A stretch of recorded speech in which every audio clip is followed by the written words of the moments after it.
simple two-letter word that can pack a whole lot of meaning, especially if you're a parent. We're talking about the word no, but saying no can be really hard. So how can you say no and make it stick? Joining us this morning on Good Day to talk about it is Jada Collins from Total Life Counseling with some easy ways for parents to say no to their kids.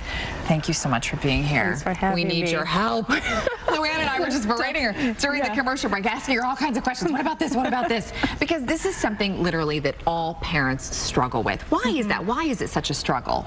You know, like we were just talking about, the roles have reversed, role reversal. All of a sudden, parents who are supposed to be in the role of the authority, all of a sudden kids are kind of running the show and parents are going, oh my God, what do I do? And it's very difficult to maintain authority when a child is throwing a temper tantrum, especially in the grocery store or on the playground. So research has found that a few of the ways to really kind of get the no word across without actually saying no, one of them is to redirect. And we just talked about that, and you had a very interesting story about your 7-year-old, right? Well, it's true, because here's the deal. I find that redirecting is easy with the little ones. For the one who's almost 2 or my 5-year-old, it's very easy to redirect and distract and sort of, okay, let's do this instead.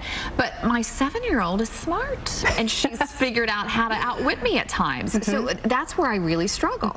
Well, here's the thing. Research says that for the younger kids, meaning 2 and 3, it's more effective to start early and to maintain consistency. That's one of the things that they say. When they get older, you're right, they're much more wiser in this day and age, and we even talked about that. You know, our culture has shifted, and now a lot of the parents, kids are being parented by the television and sitcoms, and the idea that parents really are kind of dumb, and kids are really taking hold to that, and they're saying, you know, mom doesn't know what she's talking about, so I'm going to take the role of the authority and I'm going to tell mom what I really want. So perhaps we have to start limiting some of those things, some of that the knowledge that they're intaking from all these media sources. We need to put a little kibosh on that. Crack down on that. And then also, when I hear the word no, I think boundaries. And for parents, it's really important to establish your own boundaries first. Don't wait until the child goes, I'm not going to do that, and you're going, you know, my boundary isn't set. The boundaries have to be set ahead of time, and letting those expectations be made known to your child ahead of time will definitely help. Basically saying here is what is and is not acceptable. Correct. These are the household rules. Correct. All right, apply them with questions was another thing that you had on your sheet. What do you mean by that? Well, it's interesting because when you look at a child says, hey mom, I want X, Y, and Z, and then you can say, well, why do you want that? What's that going to do for you? And once you get it, what are you going to do with it? And you just continue. It's like one question leads to another, leads to another, leads to another.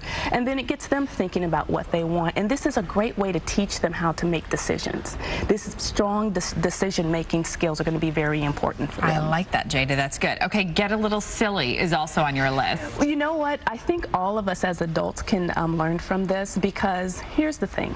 When a child wants something and you really don't want them to have it, have fun, play with them, joke with them, get your point across without being so hard and direct. And again, like I said, adults, we can benefit from that as well. Absolutely. I think that's good advice. All right, and then don't jump to no automatically. That's the last one we're going to be able to get to.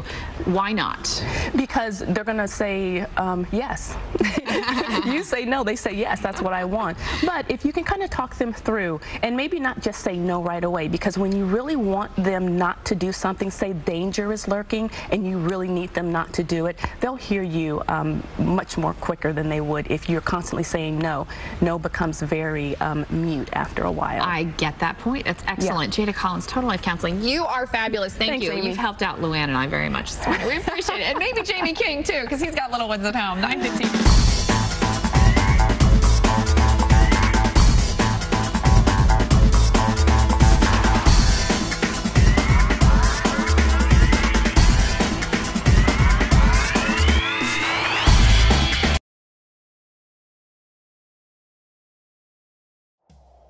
Hello, I'm Jada Jackson, licensed mental health counselor, and I believe that life change begins with a healthy relationship between the counselor and the client. Now, at our private counseling firm, we believe in creating a very safe and protective environment for our clients.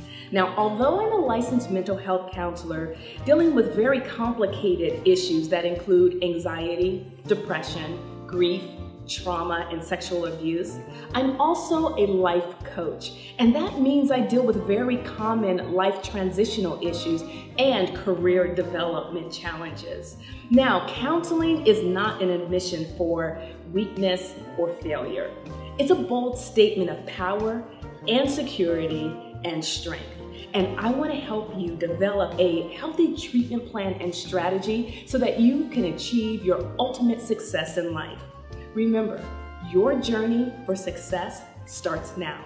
Stay tuned for ways that you can contact me today.